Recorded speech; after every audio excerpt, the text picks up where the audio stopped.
Welcome to the Queer Movie Podcast, celebrating the best and worst in LGBTQ plus cinema, one glorious genre at a time. I'm Rowan Ellis, and this is Hot Takes. I'll be joined by a guest who's come ready to go with 3 queer movie hot takes that they'll need to persuade me of in 3 arguments or less. I am very excited to welcome the very special guest, Rowan support worker Nim. Yay!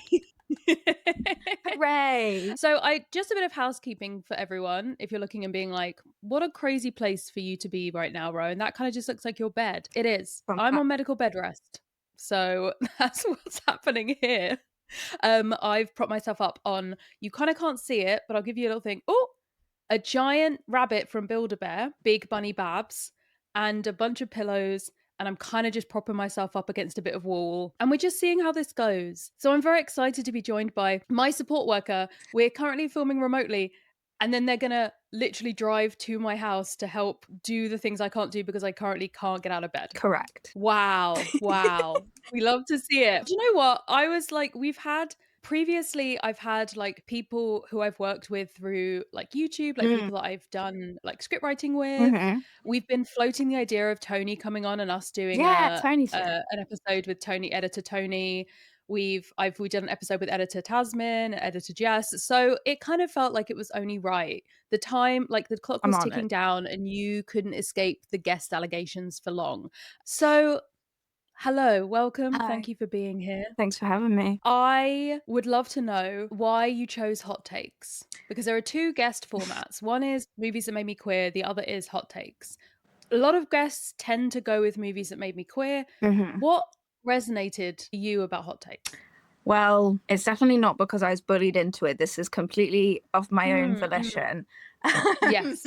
No one was mean to me when I said that I wanted to do the other one. So that's why I'm doing this one. And also my housemates intervened and said, you've got so many opinions, so you should share some, which sure. Wow. Allies and friends of the podcast, Nim's housemate. I did bully you, and it was because I was like, I think you also would have really good hot takes. I feel like you would have lots of good things to say. I have not heard any of these, as is the tradition with hot takes. The idea is that I've not been given any information in advance. I just sort of take them as they come. So you've got 3 hot takes. What kind of order are you thinking of going in? Are you giving me like the most hinge to the least hinge, the most obvious to least obvious, or are you just going with the order that you came up with them? Well, they're a little bit nebulous, and I'm bad at breaking things down into simple categories. So I think we're just going to go, I think we're going to soft launch with like a slightly palatable one and then kind of descend from there. Incredible. That's exactly what I like to hear. So, okay, would you like to begin with the first hot take?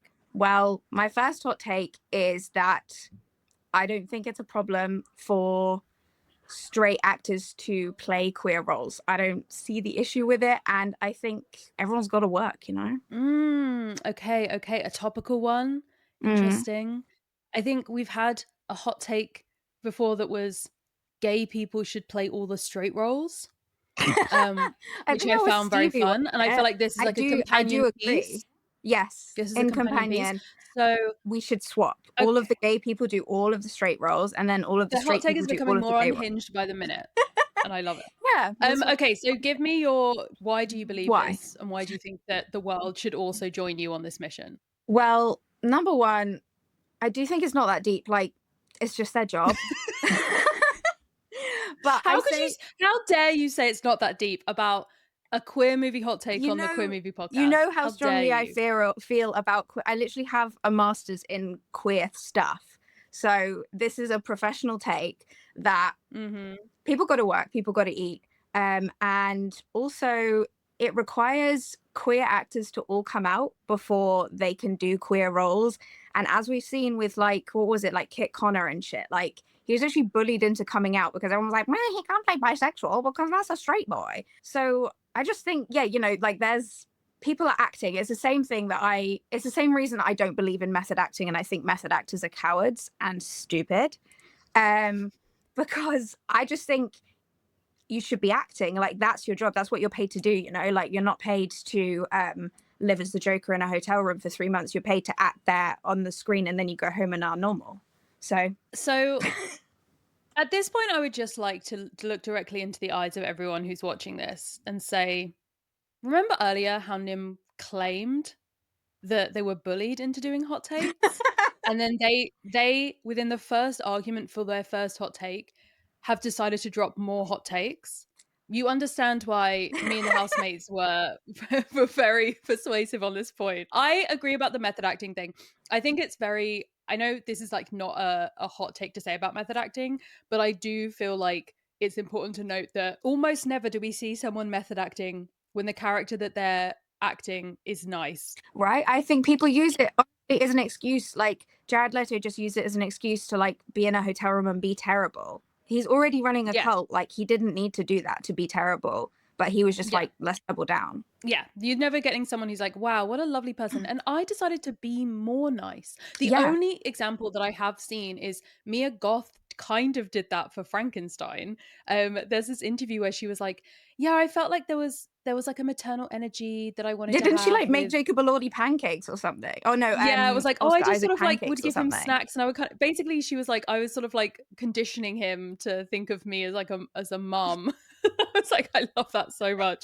Just like, okay, the method acting is just like, I made him cookies.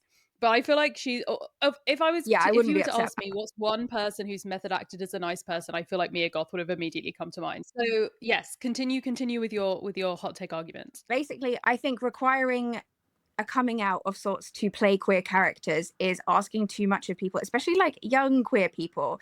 I did see a really funny post the other day where everyone was like, did everyone know that Noah Schnapp was gay before they cast him on Stranger Things? Or was it like they kind of like picked up the vibes as it was going and then kind of was like, okay, Will's gay too now? Like, I don't know which way round it came, but I really appreciate it either way. But I just think it's an interesting question. Like, did they know? Were they like, we're looking for a little gay boy? But well, I wonder if they did, because they kind of abandoned the gay boy thing. They did the gay boy thing right in season 1. And then they sort of abandoned it for a bit, and then they were like, it's back. And I wonder, yeah. I mentioned last week, I've watched upwards of 4 hours of content on YouTube now about Byla, and the fact that I am now convinced. I'm a full convert. So yeah, I'm just curious. I want to know where this goes. But for those who are not abreast of the Stranger Things ship discourse, can you explain Byla to us? Yes, of course. It's now my specialist topic. It is just basically the ship of Will and Mike from Stranger Things, those 2 little gay boys with big eyes who are definitely in love. And I'm so convinced. I honestly couldn't had given less of a shit about it before now. And then I don't know, I think I watched the first volume of the new season and I was like, he did that with just the power of being gay. And that felt I feel like in a more serious take, in the political context we're in, it was just nice to see that like it empowered someone rather than made them, I don't know, sad or scared. It felt nice. And I was like, yeah, I can get down this rabbit hole. And then I really did. You just kept going. Oh yeah. You're digging. Yeah. And they very like nicely gave you an entire month to go crazy. Now I can get, when it comes to Boxing Day, I am locked into that screen. Because I watched the first volume and was like, I was on the lookout for Eddie. I didn't know if he was going to come back, but then I don't think he is now. I think we've moved past. I think he is dead. But now I found a new fixation within Stranger Things, because every time I'm like, I don't care about this show. It's not a good show. It's not well written. And then I watch it again and I'm like, wait, this is actually really fucking compelling. And I'm here. I'm back in. So I think, do you know what I think it is when you're talking about like Will? Did we know that this guy was going to be gay? I think it's that they did the first season. They didn't necessarily know how many seasons they were going to get. They were like, okay, we're just going to do like a mention of like the mean ex-husband thought this boy was gay, he's sensitive, whatever. And then they were like, okay, we're getting more seasons. We maybe can't actively make the child be a gay actor at this stage when he's like 9 years old.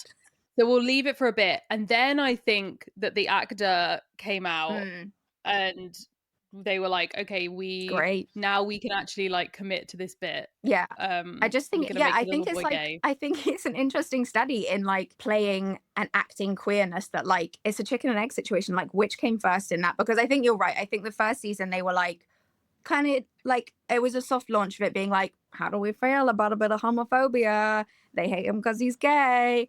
And then they were like, let's rein it in. And then it was just a happy coincidence. But I just think it's an interesting concurrence to be, especially with a child, and those kids grew up on screen, and the one that is the canonically queer character so far is the one who is canonically is queer in real life. I just think is interesting. I remember that when the Miseducation of Cameron Post was coming out, Chloe Moretz, is that her surname? Wasn't out yet. And it was really interesting because she obviously it's like an extremely iconic like adaptation of an extremely iconic book, like Emily Danforth, and there were people asking about that, and the director basically was like, "Don't." Well, we're not doing that actually. Just right down. She literally is like looking over to these actors and being like, "Why?"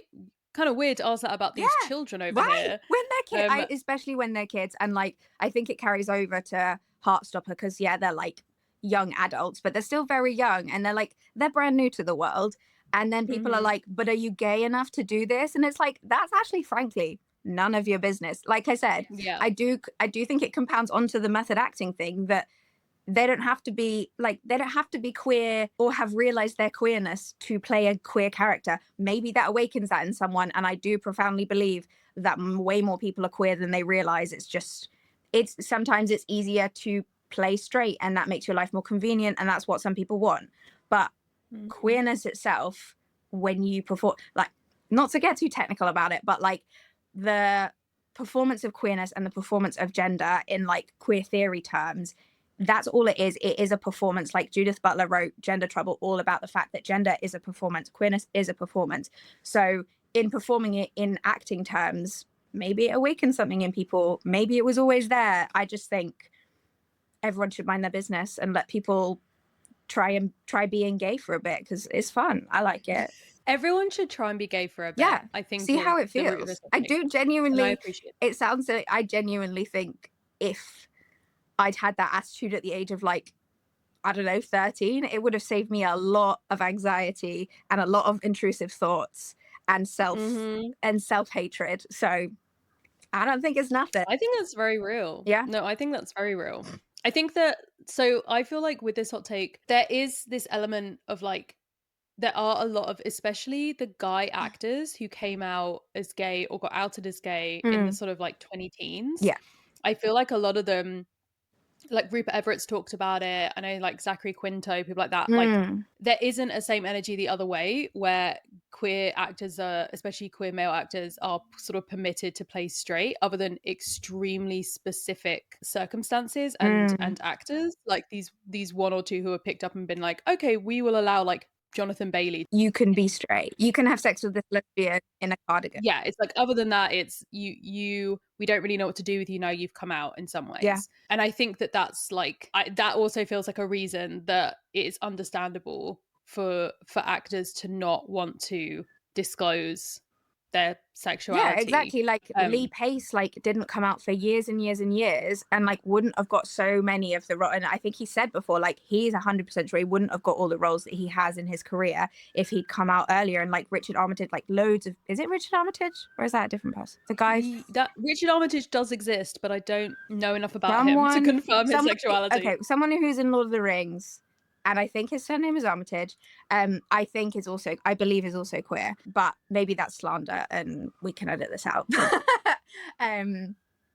But I think it's so, and like the enigma that is like Pedro Pascal and things like that, people are so speculative, and yeah, it's fun to speculate. I do think it's interesting, and yeah, I don't think people should be forced to come out just to kind of like justify their queerness. It's giving the same energy as like bisexual people have to justify their bisexuality. Like it's just, that's not what this is. Queerness is not that. Queerness is not an action. It's like, it's a state of being, it's a state of mind, all that. Would you say there are any circumstances in which you would be like, actually, I feel like only an openly queer person should be playing this particular role or this particular like kind of character? That's a good question.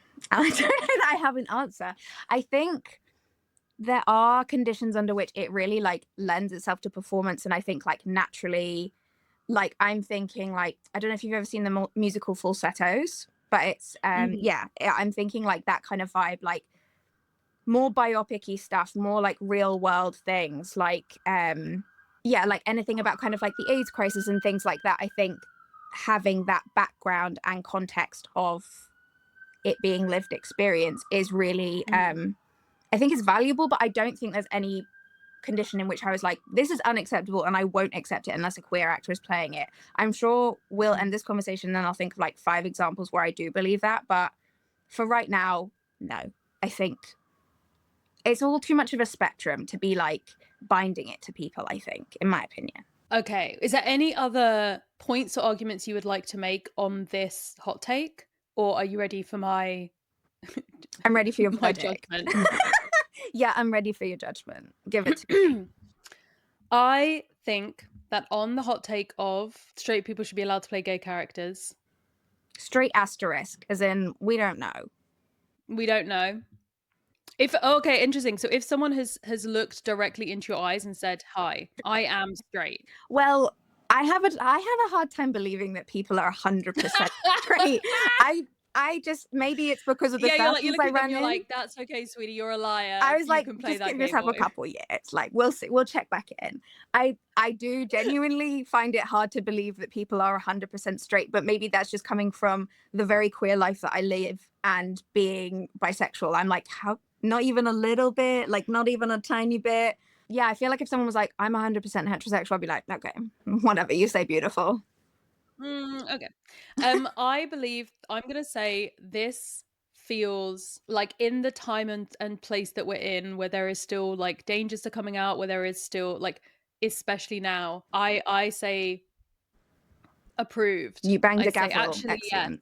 Yeah. I say I'm against people being forced to be out to play roles. Yeah, in like a perfect world in which we have completely equal rights and we're all completely safe and no one's being murdered for it, then yeah, fine, I would, but it's that like thing of equality versus like equality. Like it's a different thing. To give everyone the same boost actually doesn't make people equal. You've got to give some people more of a boost and then let some people stand on the ground, sort of thing. Put it in the vault. Yes. Okay. Now it is time to move on to your second hot take. Okay. This one is very strange and really is just about my special interest in this subject. But it is that murder mysteries are inherently queer and they are for gay people and autistic people. This is delicious. So, as someone who literally watched Shut Up Dead Man and the first episode of Broadchurch yesterday evening, Wake Up Dead Man, this Rowan. was made for me. Yeah. Okay. Oh my God, Rowan, calm down. You can't disagree straight away. You have to let Nim talk about the actual arguments that they're going to make. Okay. Yeah. Okay. Interesting.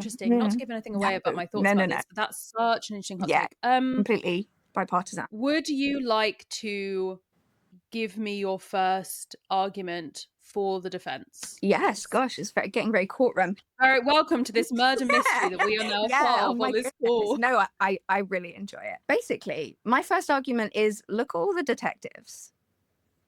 You know what I mean? Like, I feel like Rosemary and Time. I fucking are lesbian wives. Yeah, 100%. Miss Marple. Yeah, she's a spinster aunt. Famously. Benoit Blanc. Yeah, gay. Poirot. Yeah, Poirot is so like there are again. This is a deep. Poirot's so OCD gay. Yeah, this is a very deep cut of Agatha Christie that does show off these daggers I got as an Agatha Christie homage. So I'm committed. Yeah. He does have a love interest in a few different ones, but it's this very, very flamboyant Russian countess who is a thief. He meets her while she's like stealing things, and he's like, I think you're so hot that I am going to let you go. But I think that it's, I don't know, there's an undeniable queerness about the relationship. And like, there's another reason why I hated Kenneth Branagh's Poirot, because they really tried to like shoehorn in this romance for Poirot, especially in the first one. And I just like, I get bad vibes from Kenneth Branagh, and I think like it should be camp. Poirot is camp. Like he's so silly. He's absolutely ridiculous. Like he will only eat eggs if they're the same size. Like he solves all his mysteries by basically just being, like you said, like very OCD and very like this is not it. Like, I think, yeah, there's a massive overlap between like OCD and autistic tendencies, but it's that kind of like ability to see through what people have constructed and like pick up on cues that other people aren't. And I think all of that is it's very neurodivergent, and it's also very, you're queering these narratives of like propriety. So he goes into these places where everyone is like, yeah, no, we're all like super happy and we're like happily married and we're like rich and all of it's going really well. Thank you so much. And then by the end, he absolutely decimates that narrative and is like, no, you're all lying. Half of you are like pretending to be someone you're not. Like, it's all very. Wait, I don't even know what I have. I have a thought. Yeah, give it, say it. Because I was like, murder mysteries. I'm like, that's really specific. Because I just said like, oh, I watched Shut Up Dead Man and I watched Broadchurch. Here's okay. Mm-hmm. Does this make any sense to you? Murder mysteries are gay. Police procedurals are straight. Yes, 100%. I completely agree, because they're very different genres. And my love is murder mysteries. Like, I'll watch a police procedural, I'll watch Midsummer Murders for the just like, and then I'll have a nap sort of thing. But like an actual, like an honest to God murder mystery. And I think, like, I love that there's been a rise of them. Like, Knives Out is one of my favorite films of all time. I think it's just like a fucking masterpiece. I love Rian Johnson. Yep. Did you watch Poker Face as well? Poker Face? No. Yeah. It's Rian Johnson and Natasha Lyonne, and it's so fucking good. And each one is a different murder mystery. And there's all of these like. Oh, have I seen this? It's on Now TV if you have Now TV. That'll be why. And it's well, I'll find you a way to watch it, because I think you would fucking love it. That's me being a support worker. Oh my God. I'm so supportive. Yeah, I don't know. I think there's something about the nature of the genre being about people hiding things and hiding facets of themselves, and then that being kind of like exposed. And there's a lot of morality to it that is kind of, it's counter to law often. Like, one of the most famous Murder on the Orient Express, spoiler warning for Murder on the Orient Express, it's been out for like 100 years. But at the end, he lets them all go. Like, he doesn't prosecute them for that murder, because he's like, this is actually like a gray area within the law, and I'm not going to judge you for murdering this child murderer. And to me, that feels inherently queer. And that is me kind of saying queer as like, as a political alignment more than anything else. It is beyond like just sexuality and like loving being gay, which is part of it. But it's like, it's this kind of like antithetical commitment to like being outside of this normative structure sort of thing.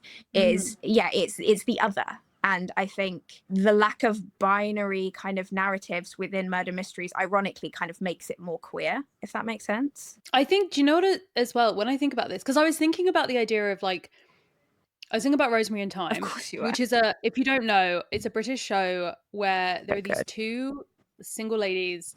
One of them is like an ex-police detective. One of them's a gardener, but then they both end up being gardeners or something. They're always solving gardening-related murders. There are so many of them. It's the most British thing in the world.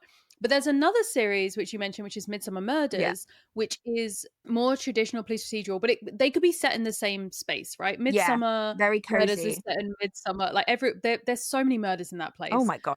As my brother said when we once watched an episode together where at first the murder seemed to look like a suicide, and my brother was so annoyed. He was like, don't they know they're not on Somerset Suicides? It's not going to be one. It's going to be a murder. It's Midsummer Murders. But yeah, the difference, they do feel different. And I think it is that like the straight versus queer energy of having the police involved / this, kind of procedure of detectives investigations, rather than just a whimsical little guy who's keeping secrets. Exactly, because like Poirot is an ex-police officer, and a lot of them are ex-police officers. But like you say, like Miss Marple is just like a spinster who's hanging around and loves knowing people's business, and that's like her whole thing. That's how she solves it. Like Benoit Blanc, do we ever get the history of Benoit Blanc? I can't remember. No, well, in this latest film, we know a lot about his religious trauma, but very little about his work Yeah, life it was more like his CV that I wanted, which I don't have. But I didn't get the CV. No. I think Benoit Blanc is one of the people that aligns most closely to Poirot in my mind, which they're very like arguably very different, but they are both kind of like, they intentionally make themselves caricatures in order to kind of like bring out people's like prejudices and stuff. And like, you know, like fucking Chris Evans is like really ridicules him, and that kind of like shows how like that he's mean and all of that jazz. Like I think it's all it's this other intruding into this familiar space that kind of exposes all these lies, and I think that that is very queer and it's cool. I'm like, so this now I'm so there's so many thoughts. I'm like, what if I just did a video essay about this? What My if this God, is very yeah, this can be video essay topic? This is sick as fuck. video. I also think that there's something about within the police procedurals, it kind of like in general runs like the gamut of society in a way that might be seen as like, oh, everyone is like, you know, under the law and everyone's got about. Whereas so many murder mysteries are about rich and privileged people being investigated, in part because of the idea of like the settings are very middle class or upper class, the idea of like someone has to have the money to hire a private detective. Like there's lots of things in the world, but what it like ultimately means is that like, yeah, it's a critique of power and of people who are arrogant enough to think they'll get away with something, to get away with an injustice. A critique of like hegemony ultimately, because it's always like it's such a staple of the genre that they're like, well, the police aren't going to help because the police is besties with Mr. Murder over here. Like it's yeah, they need to look outside the established rules of the game because those rules of the game aren't serving them anymore, and that to me feels inherently queer. Shit. Yeah, I mean, do you have any other thoughts on this topic that you would like to bring to the court? I mean, just pretend like I'm not so obviously I wonder what your opinion that I'm going to agree with immediately. Are there any examples or anything that you're like, this also is like another point for the... I guess I also mentioned the autistic, like neurodivergent element, and I think that does play into it in that, like, obviously there is a huge crossover between queerness and neurodivergence. Like that is just an established thing, and I think it's because, you know, your brain's wired differently, so you kind of perceive the world different. Like I'm sure there's a neuroscience thing without it going into like gay gene territory. But I think, yeah, I just think there's something interesting about that kind of, I think it's satisfying. And I think why people like murder mysteries is quite different, because some people really like solving them and they want to be able to solve them like before like the clock runs out sort of thing. But I honestly, I think I find them so relaxing because I know even if I like miss a bit or I'm like, oh, I'm just kind of sleepy and not really paying that much attention, like I know that someone else will kind of like bring it to that conclusion anymore. And that's it's kind of this is a side issue. It's not really about that much about queerness. It's more about I'm sleepy and I like to know that I'm not going to miss things just because I'm feeling sleepy. But I think that's a nice thing. It's something I really appreciate about murder mysteries. And also my last and final point is that I used to really love the TV show Lewis, which is a police procedural. And also there are some Agatha Christie adaptations that I will say Lawrence Fox has ruined forever. He has ruined multiple murder mysteries forever. He was in Lewis and he is just the world's worst man. He was like, he was one of, did you ever watch Lewis? No. It's like this, I think it's like a spin-off of Inspector Morse, but it's like a police procedural. But Lawrence, yeah, but like Lawrence Fox, who's the horrible one who's married to Billie Piper, he is one of the main characters in it. And then he's also in Gosford Park, which is like a very fun murder mystery. No, Gosford Park was like this is so specific to my family, but it was for some fucking mental reason one of the first DVDs we ever got was Gosford Park. My parents really resisted getting a DVD player until it was like we only had like 4 channels growing up on the TV, like all this stuff. Yeah. And then like because we were meant to have 5, because 5 is the amount that you're meant to have in the UK, and but what channel 4 was broken for some insane reason. Broken. Like really just we have such an old TV. Okay. But they resisted for so long getting a DVD player, and then when they got it, I don't know why, but Gosford Park was like that was right. The first priority. Right there, like, and we kind of got rid of the DVDs, and as you know, I'm like back on my DVD game. So. Physical media is great. There's so many things that I love that you can't see anymore. There's nowhere that's streaming Community in the UK right now. Just that's madness. Actually, Rowan, I will tell you that it has just been added to Now TV as well. This is not a sponsor for Now TV, but it is on there. But yes, maybe I need more than 4 channels on my Now TV. But I've decided there's like, I've now got a mini DVD collection that I'm putting through. I'm trying to. You made me look at all of them the other day. You were like, "Come look." I know. I was like, look at my special collection. And I feel like Gosford Park was. I genuinely was in the shop the other day in like CEX, and I was like, I think I really, there was part of me that just wanted subconsciously to see Gosford Park on those shelves so I could get it for 50 pence. Yeah, I'm sure in like the open market or something, I'm so sure you'll be able to find a DVD of it. But We can find one. I love that movie. And it's like if Downton Abbey had a murder mystery, but Perfect. Lawrence Fox absolutely ruins it for me. Like I can't stand to see his face anymore. Like it's not like I don't really like him, but like I can look like I just can't look past it. I can't look past how much of a piece of shit he is. And it's like JK Rowling, like he just keeps getting worse. But that was a real tangent for me to basically say fuck Lawrence Fox. That can be like the hot take to be. Yeah, to be. I don't feel like that's little, much of a hot. I feel like a lot of people will agree. Yeah, it's a cold take actually. That's quite a cold take. But yeah, fuck him. That's quite a cold take. I think I have like a lot of things about murder mysteries because I feel like they're often like lifted up as, it's a genre that I think a lot of people assume is like a masculine genre. Yeah. But it is not, is not true. It's literally not true. Like I used to work at Penguin. I worked in the audiences team, and there were basically like, we were all teams that worked across all of the different books and the different publishers that are under the imprints that are under Penguin. But it was more about like the type of audience. So we had like the Happy Foodie, which was specifically food like based audiences. So it would be like any book about food in the whole of the like kind of Penguin output. Yeah. One of them was called Dead Good, and it was their one for like murder and crime and like that kind of stuff.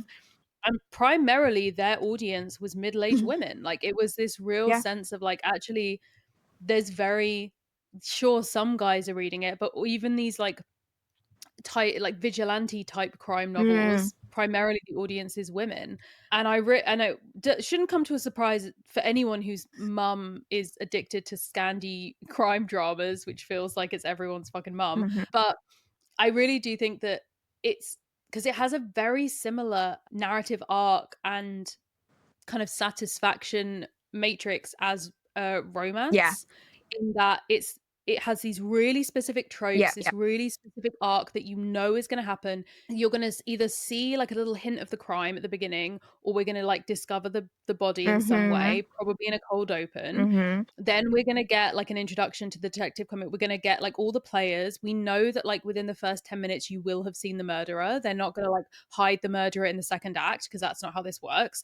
Like, you know that there's like, you know, at the end the detective or the like inspector or whatever is gonna like gather people, or there's gonna be a sort of like performative element of the crime being solved. You're going to almost have like a rundown, a summary of all of the different potential suspects and what they were interested in and why it can't be them.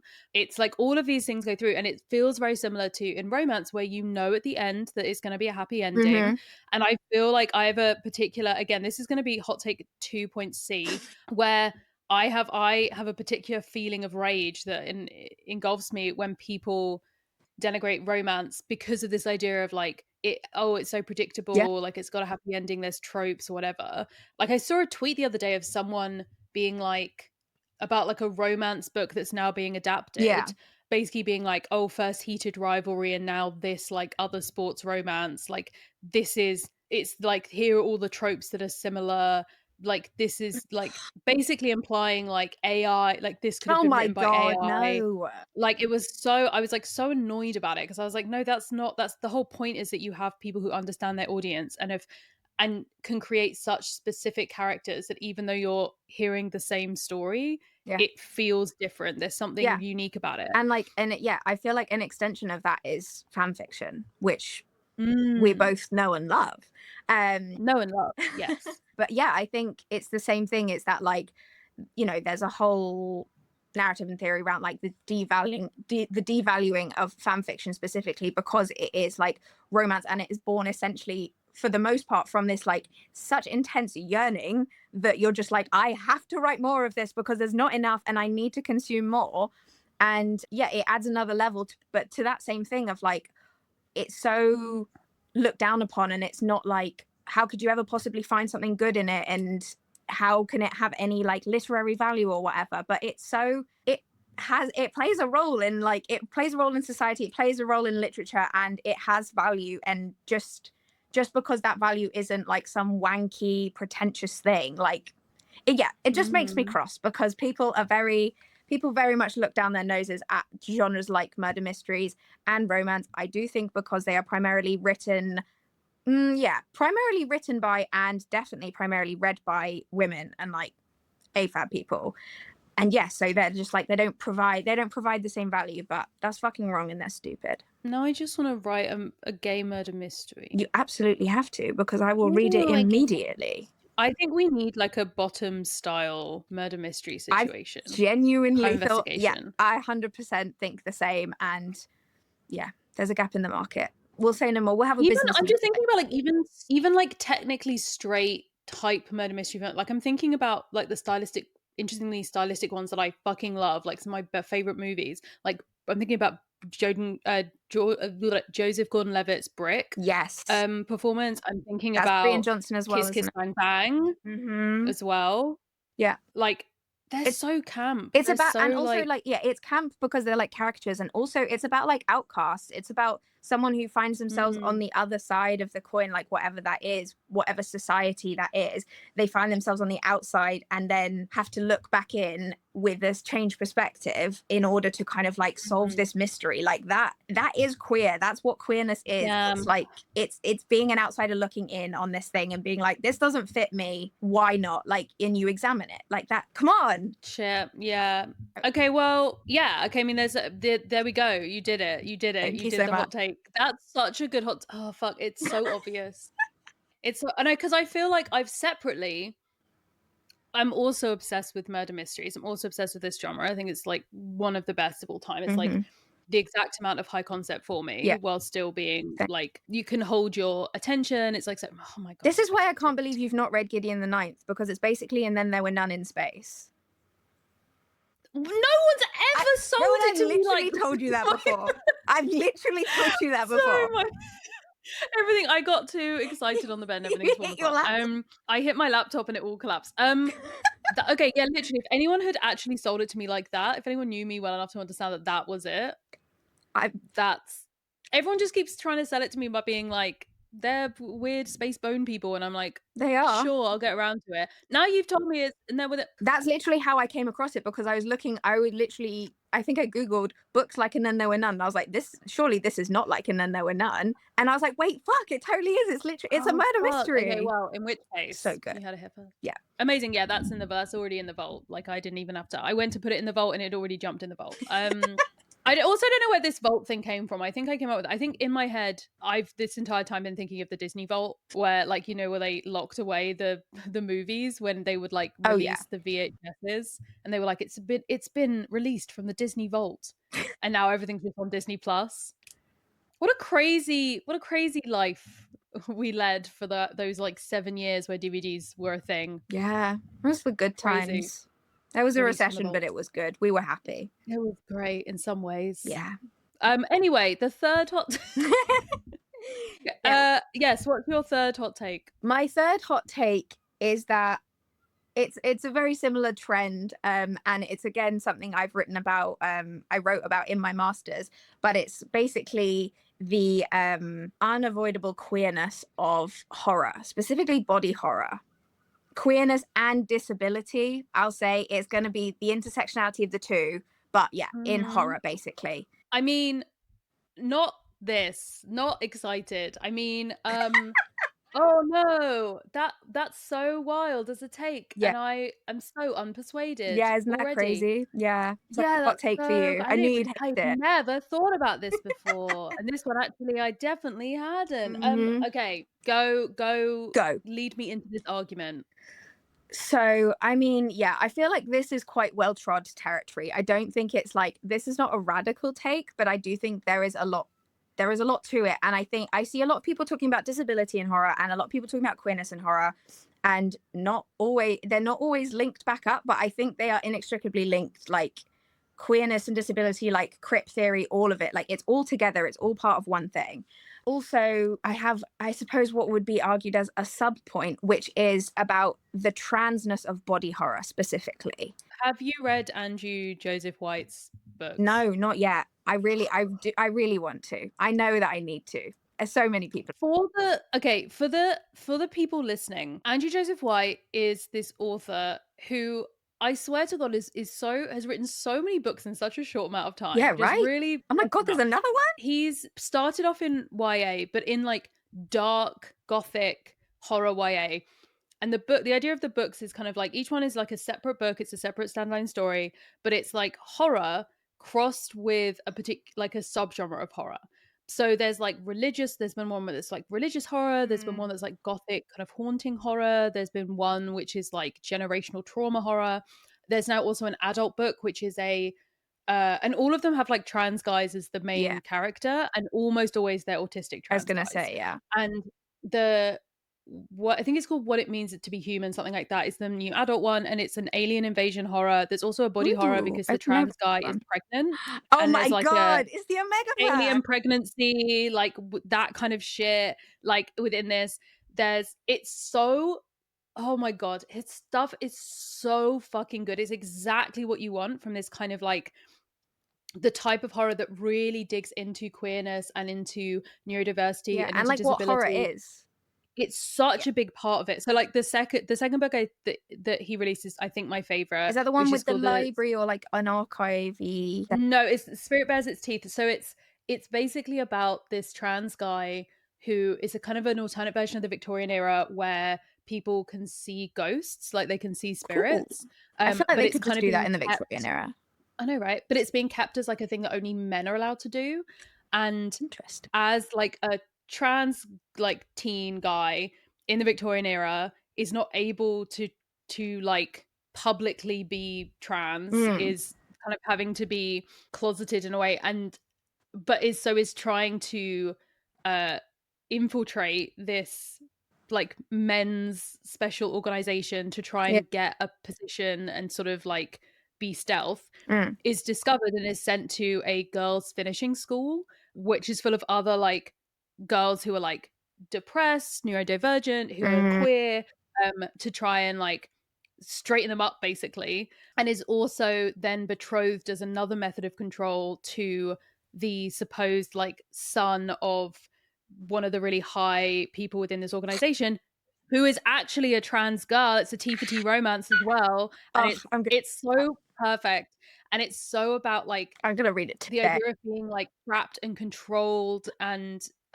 being the kind of like inherent body horror of not being allowed to transition, right? And the inherent body horror of like the experience of being in a trans body, like just listen, everyone go read those books. I'm obsessed with this guy, and he doesn't know I exist, but I'm so upset. I'm like his biggest fan. I talk about these books with everyone, and I feel like I'd meet him and be like, "Oh, hi, do you want to? You are you okay?" As I'm like crying in front of him. Need to sit down.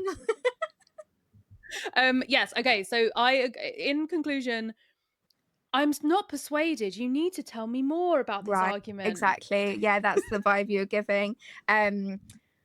But my example for the transness element of it is kind of a rogue one. And I don't think I didn't originate this concept, but I was watching Videodrome, the Cronenberg film from the 80s, which is from like, I don't think it counts as a video nasty, but it was very that era. And it's basically it's got Debbie Harry in it, as in AKA Blondie. She's in this movie. And basically it all transpires. It's kind of like, it's like cursed video plot. But what it amounts to is that in the center of his chest, this guy who's a cis man, like there's no canonical transness in this movie, he just ends up with a massive slit down the front of his chest. And that's like, it's like the slit of like a video, like a VHS player, basically, is what it's meant to represent. But also like, what else is that being? It's giving like the side wound of Jesus Christ, and everyone's like, Jesus Christ was a trans man. I'm like, yeah, let's just say it. Yeah. Love that. Yeah, I've been real into medieval art recently, and the side wound thing is very interesting, and also is referenced in Frankenstein. Fun fact, the new one. But yeah, basically, I think that's very blatant, and I don't think it was like intentional by Cronenberg, or if it was, that's fucking sick. But I just think the horror basically is that his body has created this thing. He basically like watched this video because he was he felt kind of like compelled to watch it, and then ends up with this like this hole in his body that he doesn't want to be there. And then he spends the whole rest of the movie like it's kind of like eating him alive, not literally, like he wants to get rid of it. And he's like, yeah, basically the horror is that he's been made to feel not at home in his own body.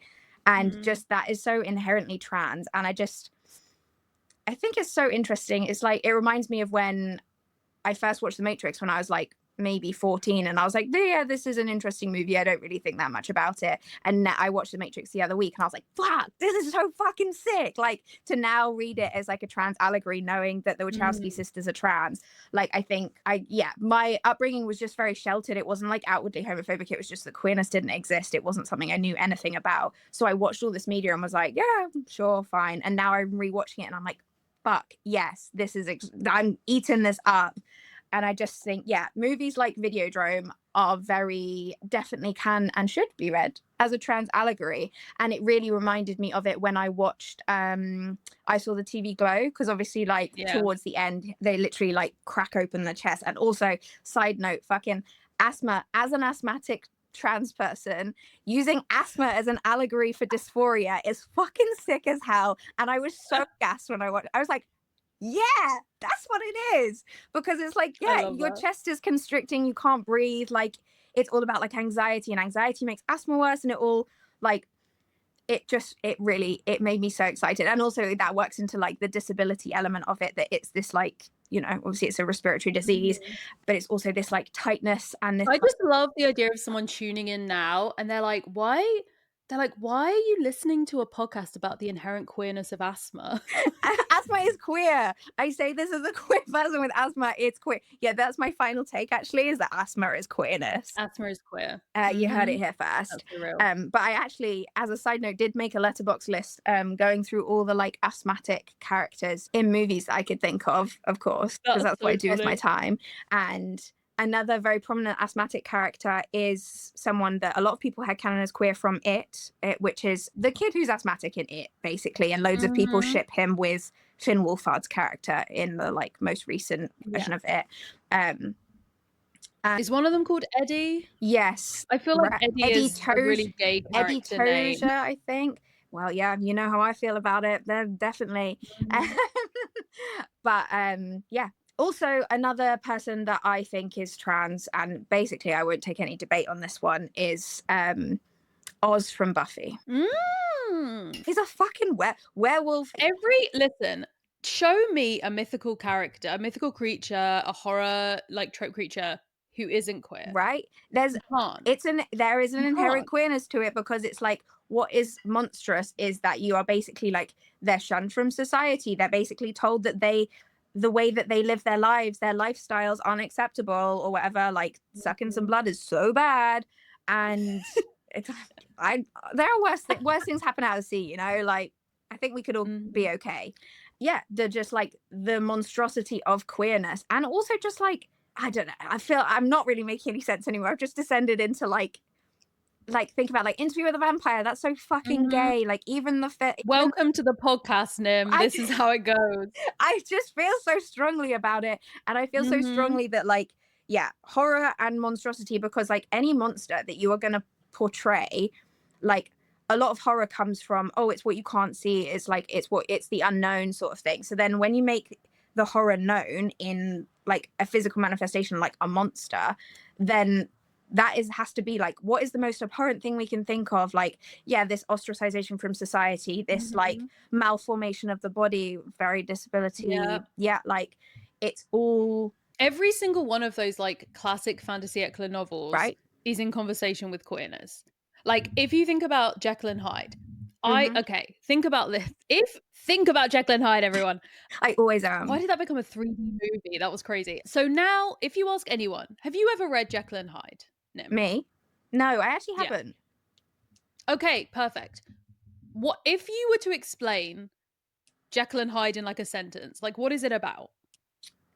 As far as you like know. As far as I'm aware, it's about this guy who has two sides to him, and one of them is like quote unquote good, and one of them is quote unquote evil, and that's pretty much the extent of what.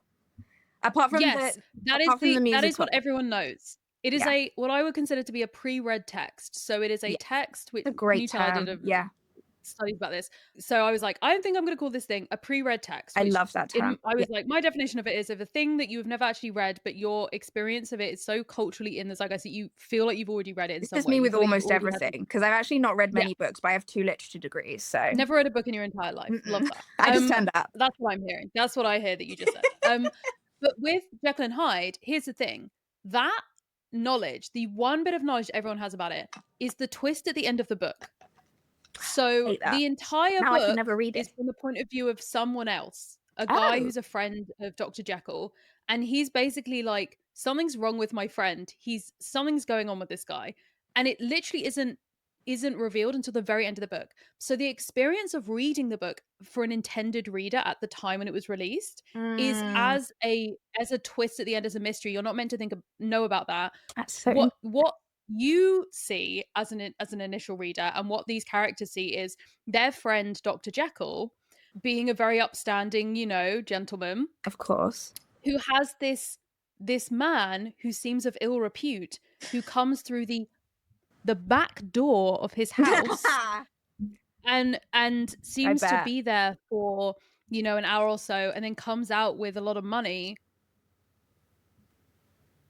Something's happening there. Something gay's happening there. And that's really worrying. And so it's kind of almost at the end of that book, it's like, oh, thank God he's just split himself in two, and part of him is a manifestation of evil. At least he's not gay.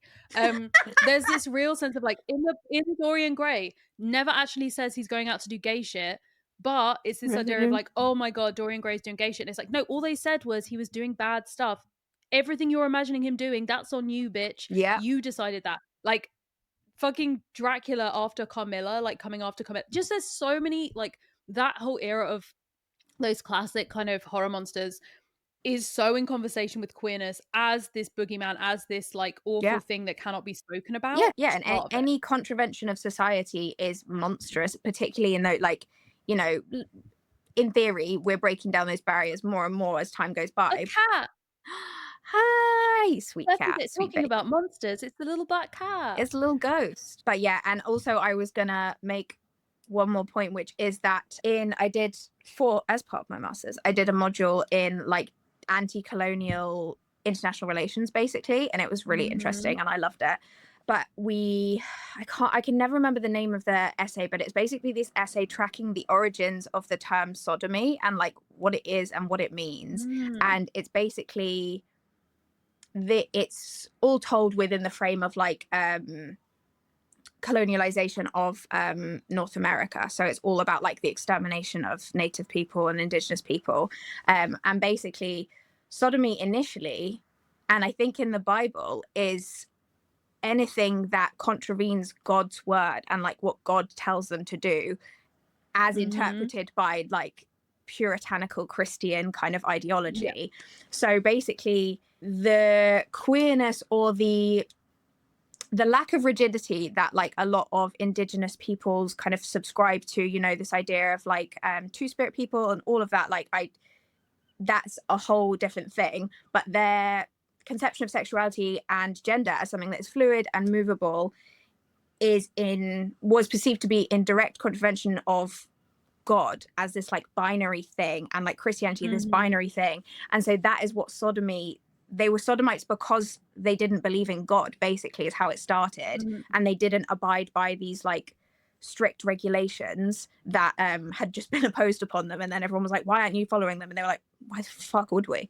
And then it evolved from there, and then it kind of became more and more like disjointed, and then eventually sodomy became anal sex.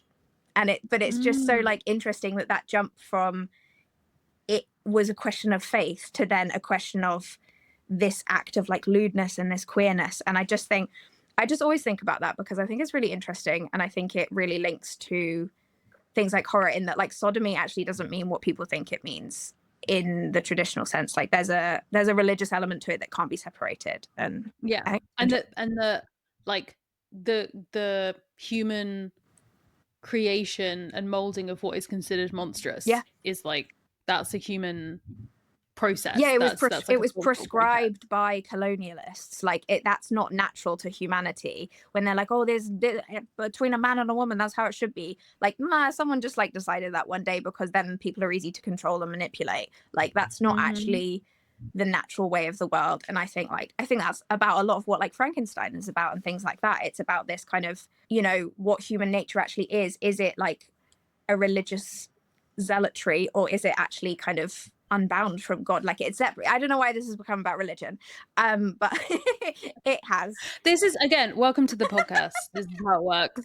We just go like, you start on one thing and then you're like, and so then God died, and you're like, okay, in the Bible, this is my second time bringing up Christianity now. No offense to the Christians, but I just I think it's interesting as something that is imposed upon people, and you know, is basically the source of a lot of like colonial and marginalization is essentially Christianity. And I think that's interesting and fucked up.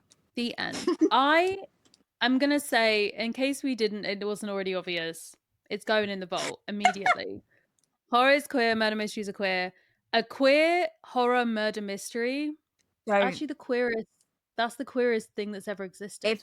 If someone makes that movie, I'm fucking sat. I'm there big time. If the werewolves are investigating a little murder, I can't believe no one made that movie. That's actually like where is that movie? Because like to me it feels like obviously that movie should exist. Maybe it's a sign that I should make the movie. Maybe we can make the movie and then it will exist. And then it will exist. Thank you so much for joining this unhinged little thing. As I'm sat, big bunny Babs is still. Wait, can we see her actual face? Here she is. Oh, hey Babs. Her big floppy ears. She's so huge. Yeah, it's kind of crazy. Thank you very much for submitting 3 more hot takes that have made it into the vault. And thank you everyone for listening / watching. If you don't know already, we're a video podcast now. You can see our faces on YouTube, maybe other places. The deal that I made with Jazza when he was like, we should do that, I was like, that's great. You are going to have to deal with all the technical That's shit. none of my... Yeah, Rowan, you really said that's none of my business. None of my business, actually. So I don't know anything about this. I basically just make it, I send the files over, and then I disappear into the night. But if you have enjoyed this episode, I guess subscribe in all of the places, your podcast app and YouTube. Technically now you can do that. So you're primed for the next one in your apps of choice. And if you enjoy what you see and hear, then please consider supporting us over on Patreon. We have some fun perks on offer, which mainly is our monthly queer movie watch along on our Discord and access to our Discord. The links will be in the little video description / the episode description. Again, it's none of my business. We're multi-platform. And hope you all have a lovely queer day. Bye!